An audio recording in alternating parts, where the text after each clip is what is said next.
Good evening, Jar of Marble family and Jar of Marble curious. My name is Linda and this is Jar of Marbles. I certainly hope that you are well and that life is filled to the brim with excitement, or at least, you're just regular and there's no real problems going on. Sometimes the little things really are the best things, aren't they, to be so grateful for. This week, I thought I would talk a little bit about your intuitive intelligence. Have you ever felt a nudge to do something, a feeling of something coming, that sense that something has shifted? And usually it doesn't come with any hints or any tips. You get a hunch to go somewhere, change something, change the channel, ring TV, ring someone or turn on the TV. It appears to arrive out of nowhere and we might try to figure it out, and it's a vibe of sorts. But what is it? It is our intuitive intelligence. Our intuitive intelligence needs a bit of attention to develop it and let it be like a superpower, if you will, super wower. Oh, got my bits and pieces all over the place today, haven't I? Oh, well, it's nothing new, is it? If you've listened to me before, you'll be sort of used to it by now, I guess. But you know what? It really can sort of feel like it. This is where your ordinary life in spots can feel kind of extraordinary. You're always very sure you're going through it. It's not a sort of kind of maybe sensation. You feel uplifted and you feel distinctly happier than usual. It could be akin to the feeling of falling in love. The skies are blur and all feels are in sync with the world. To aid the development of your intuition is to be generous with your time from your heart. Then it seems that giving of those good vibes just comes right back to you really fast. So be encouraging and be a force of positivity. You can't be withholding and being negative and expect the universe to rain good on you. It does not take too much to change your energy, and being super generous to others, that by telling them that you love them, that you love their spirit. Might be too much to say that you love them, but you can always say, hey, I love your spirit, I love your energy, I love the way, you're enthusiastic about things. And be supportive if a person is feeling insecure. Encourage them in their gifts, even if it is telling others kind thoughts, support, and being, encouraging. It's a gift that just keeps on giving. The more supportive you are in a genuine way, the universe will give to you in the same spirit that you feel. You will have heard the saying, if you want love, then be loving. And from a mirroring point of view, you can expect to feel more love in your life by coming from that place. It just has to find you. Everybody is struggling on the planet right now, though some people hide it better than others.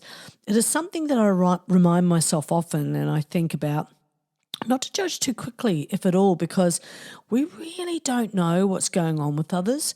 It's only when you know what's going on with them, be as judgmental as you like. But anyway, small joke, I've learned to... That wasn't funny. Yes, it was, Bob. I've learned to treat myself well without a second thought, because I am setting the standards for how the world treats me. I've learned to listen to my spirit. It stops me overthinking. It's far more groovier. It's just a nicer place to sit. I've learnt to slow down and really enjoy today and not think about tomorrow until tomorrow, leaving me to enjoy right now so much. This is so very enjoyable. Glad you think so, Bob. I've learnt to pay attention to people and notice that they're really doing their best, and to uplift in the most kindest and simplest of ways by saying something like, you're looking so fresh and vital. People don't often hear a compliment and also don't realise how lovely they are. I've learnt that I'm the happiest when I'm being creative. It is such a buzz and I feel truly activated from deep within, like really alive. And I've learnt from my 11-month-old grandson that I'm funny. I know, who knew? And reliable, and I'm great to cuddle. He also taught me that resuming to be happy after crying is not hard. We can actually move on super fast.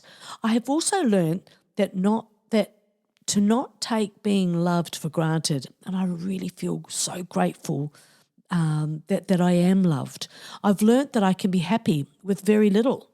I've been exposed to this reality before when I was a single parent, and we were happy with very little, and yet, and truly, we felt that we had so much, and one of the things that really stands out in my mind is my then 12-year-old daughter, who's now 37, said to me one night as we were about to eat our dinner, my children, not yet teenagers, she said, "We're rich, aren't we, Mummy?" "Yes, we are," I confirmed. In my heart, I was thinking in my mind. But I was singing with joy that she felt cradled in abundance, and yet in truth, we actually had very little. It just didn't look like we did. I've learnt I don't crave anything or anyone. I've learnt that I can learn things quite easily after there was this big period of time where I really believed that I was thick. But no one had sort of worked it out. I just thought I was just fooling everybody. I think that after being self-employed for so many years, and then I started putting myself into positions of work that I'd never been in, lied through my teeth to get the job, then found that it wasn't so difficult and that most people are actually really lazy, and it wasn't hard to stand out as a constant, reliable employee. When no one has encouraged you, let alone remarked or praised you for your critical and maybe wise thinking, we can have no idea about ourselves one way or the other. We can really, I guess, just take ourselves for granted. I've learned that smiling at people is far more fun than having my face just looking into a phone, because that doesn't actually really smile at me. I mean, I'm just saying. I've learned that I love clothes again. I think I was in an in-between place for a while, but I do know that my clothes must be both stylish and comfortable. I mean, that's what my idea is. You might look at me and go, "Oh my God, she looks like a bag of bums." That's not very nice. That's right, Bob, it's not. But the point is I love how comfortable I feel, not only in my clothes, but in my bones. And the word comfortable also has to be spread to comfortable underpants. None of this shoelace business up your bum thong carry on. I do enjoy a parachute holding in my bits. I've learnt that my big bum is a comfortable portable cushion. I used to get hell over it at every opportunity. My father used to make fun of my backside, or at least the size of it, as if there was ever anything wrong with it. But he thought he was being funny. It never really stuck out to me until I had daughters of my own and realised what a prize bloody dickhead he is. Anyway, my idea of a big bum has always been something sexy to someone else. So we can't always rely on our limited thoughts, can we, of ourselves to be the truth, or especially if it comes from an idiot parent. I've learnt that some people should not be around children and that they do not ever deserve your protection or respect. And an ex-husband and father are one of those characters in my life. They left quite an impression of their entitlement, and yet no fathering or kindness to be had. They then often are forgiven and built up to be more than they ever were to make them feel good about themselves. So in some cases, generational curses will never be broken. I've learnt that you can come out of a dark time in your life and experience real happiness once again. It will catch you by surprise, so never assume the best part of your life is behind you. I think it is good to be interested in life, in your world. It is a gateway to having fun. It is interesting how sourpusses can try and throw a pot of cold water on you, and I would say not usually on purpose if you're being too silly. They're just way too uptight, aren't they? They cannot bear you enjoying yourself. Well, let me tell you, here in Aussie, we call that being a dag. In New Zealand, we would say, "Oh, you're a hard thing," which means you're funny, you're fun, and usually you make people laugh. Uptight types find that annoying. A quote by an unknown source: "A friend is one who overlooks your broken fence and admires the flowers in your garden." Isn't that lovely? Yes. That readiness to enjoy you and to not complicate anything is just so refreshing. As Judith Orloff said, you possess an intuitive intelligence so powerful that it can help you heal, relieve stress, and find emotional freedom. Your intuition is correct. Your interpretation of it can sometimes falter. If you are building an ongoing relationship with yourself, with love and truth being at your core, you can deflect and reject anything less than that with ease. In saying that, it is wise to never doubt the power of your instincts. So many times we make decisions shrouded in doubt, only to find we were right. Our instincts knew, and we feel it in our gut. It is well known, isn't it, about our gut instincts. You are not being paranoid. Your body can pick up on bad vibrations. If something inside you is not trusting a person or a situation, trust it. Just as when you have entered a room, if say there'd been a recent disagreement there, you can feel it instantly, can't you? All of us can. We can sense it. We can walk and go, oh, something's not right here. There are receptors to these molecules in your immune system, in your gut and in your heart. So when you say you have a feeling in your gut, a sense of sadness in your heart or bursting with happiness, you're not actually speaking metaphorically. You are speaking literally. One day, a friend called me from New Zealand. I had not long had my third daughter and we were having a lovely chat and suddenly she said, oh, Linda, when are you coming home? Now, something in that moment resonated with this question, and suddenly I was on a mission to return to New Zealand. At that stage, I'd been living in Australia for nearly 16 years, and it hadn't crossed my mind. Well, not much had for a while. New baby, my other two girls getting a bit older, a cafe on a busy highway on the south coast of Australia. There wasn't like a lot of room for dreaming or thinking further than what I was already, committed to and doing at that point. My intuitive intelligence was going off and I knew that I had to get home. A number of things had to happen in order for this to come to be. And the following is what happened. I put an A4 piece of paper for sale sign on the window of my shop. I was told that this will not work. Don't you just love the diehards who are compelled to pass on their unasked for non-wisdom? Anyway, keeping in mind, my shop was on the highway on a petrol base. There wasn't foot traffic wandering by, but what did happen was a local man had stopped on the petrol base. He was filling his car with petrol. Long story short, he saw the sign and he bought it for his daughter who was coming down to live, who had always wanted a cafe on the south coast. So what transpired was this. I sold my business in 20 days from beginning to end. I sold or donated a great portion of our furniture with the intention of buying more when I got to New Zealand because the shipping costs were going to be so ridiculous that it was just better off that I let go of the things that I really could replace and keep the things that I couldn't. I had to get permission from the kid's dad to take them to New Zealand. He never saw them anyway, so I knew it was going to suit him to a T, which it did. He then had the sob story that I took them away from him.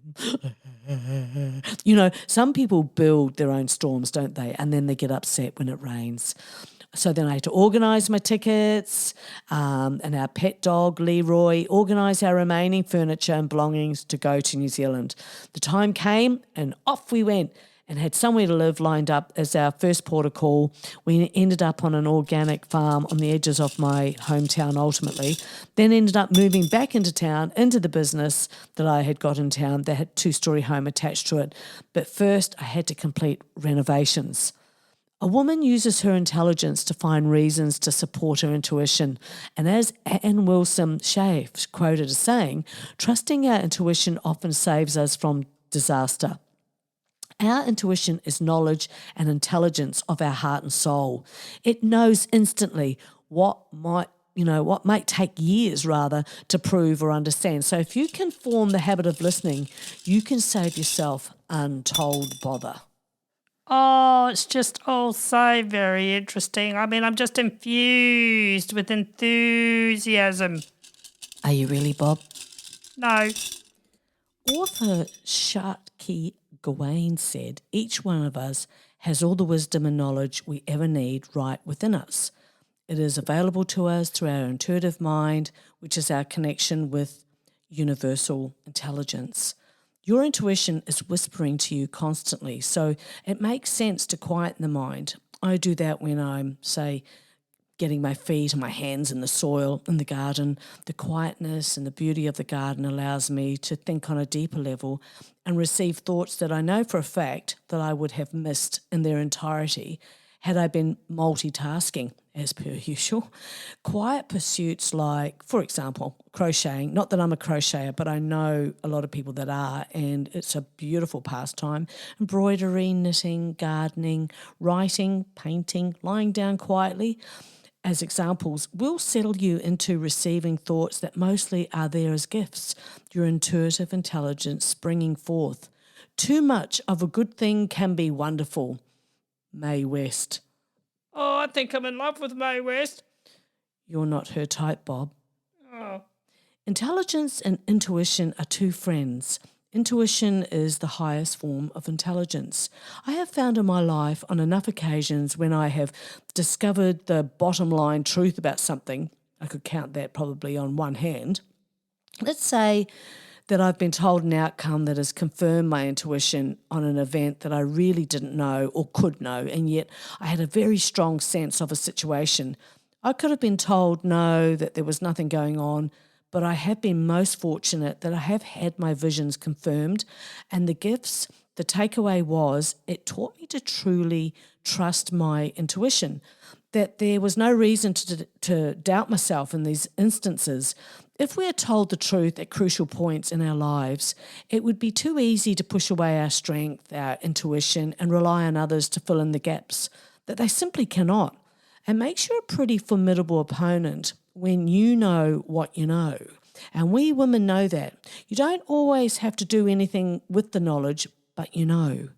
If someone has a bit of nous, practical ability, intelligence about them, they know you know too. Sometimes that is enough. As Dr. Joe Dispenza said, while science does not yet completely understand how intuition works, more and more studies are being developed to not only help us understand how it works, but how to measure it. But we do know it's not magic.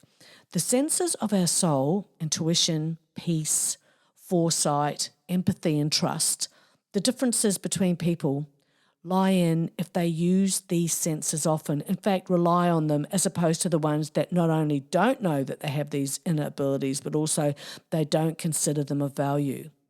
The root of the term intuition stems from the Latin word intuere. I'll spell that, INTUIR, which can be translated as looking, regarding, or knowing from within.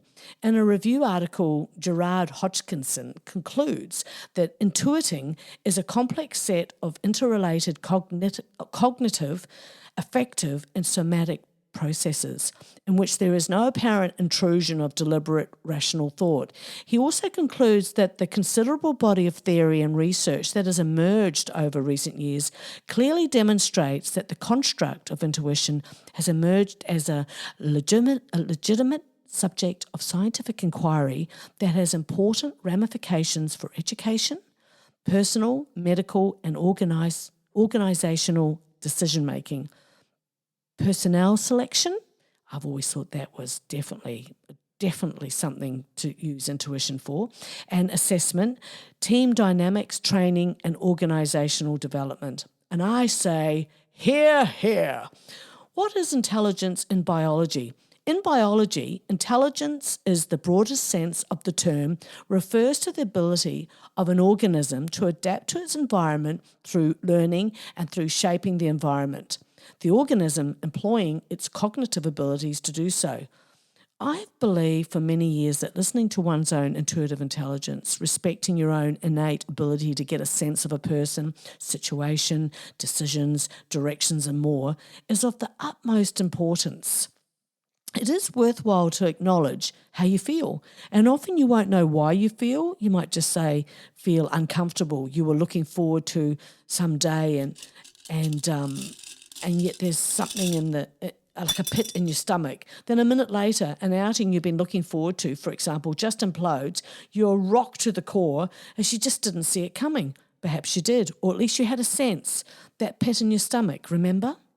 But you couldn't apply it to anything that was immediately in front of you. Our body has its own intelligence, and in this instance, had picked up on the situation that, I remember this situation for myself quite clearly, but I were about to innocently walk into.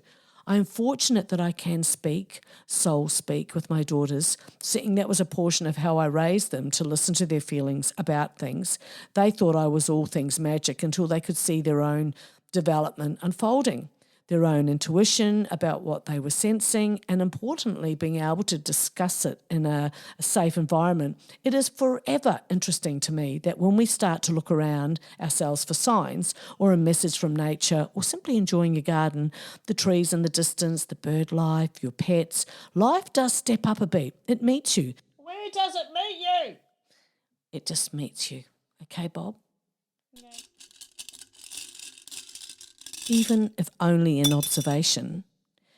Enjoying the different colour greens, the shadows, the light that changes through the course of a day, a sudden flicker of butterfly wings can be enough to make me feel truly alive. I wouldn't have noticed had I not been looking and loving what I see. It is, after all, a beautiful world, and when I remember that and value that, I feel a peace that I cannot describe. It's that keeping things simple, and within that comes a gift that a price cannot be placed upon. For many, living a simple life does not mean living with less stuff, less clutter, fewer electronics, and not as much to deal with. Will put you in a better space to focus on whatever you need to, work, hobbies, and conversations with the family, with friends. But even with our stuff, there is still an easy way to keep things simple, and that is your mind, what you allow into your mind. We can all fall prey to nonsense, and when we are consciously utilising our intuitive intelligence, those trespasses are greatly reduced. Something I have done for years is listen to subconscious reprogramming audios on YouTube. For example, it's just a great start because as you go to sleep, your conscious mind goes to sleep and the subconscious hears everything. And that's a big subject, but relatively easy in as much as it's like anything. Unless you do it for yourself every night, you will have no benefits. The benefit I feel is just huge. I feel better in my skin, more focused and more excited about life. Even if there's nothing particular going on, there is a lovely anticipation and I feel more submerged in life and free as opposed to being bogged down by all the terribleness. Yes, that's a word now. I highly recommend Dr. Bruce Lipton, one of his books, The Biology of Belief. I'll leave notes if you're interested. Game changer in the most fundamental and important way. I've read it a number of times. It is starting to look a little bit dog-eared too. I believe a lot that so many people have no idea how precious and wonderful they are, that left to their own devices, they can take on false ideas about themselves and none of it's true. I know too many who are just beautiful souls, special beings, and I hope that they find that out. And I hope that they meet someone who's just lovely and just gives them lots of kisses. You said kisses. Yes, I did, Bob. Aside that, life is good. I hope that you've enjoyed the podcast and that you feel good about being you. You, after all, are you and incredible too. Well, this is farewell, Marble family. I hope I see you again soon. Life isn't that great without you, just saying. All right, well, I better shoot off. Say g'day to the family and to the pet mouse, okay? Then, all right, bye.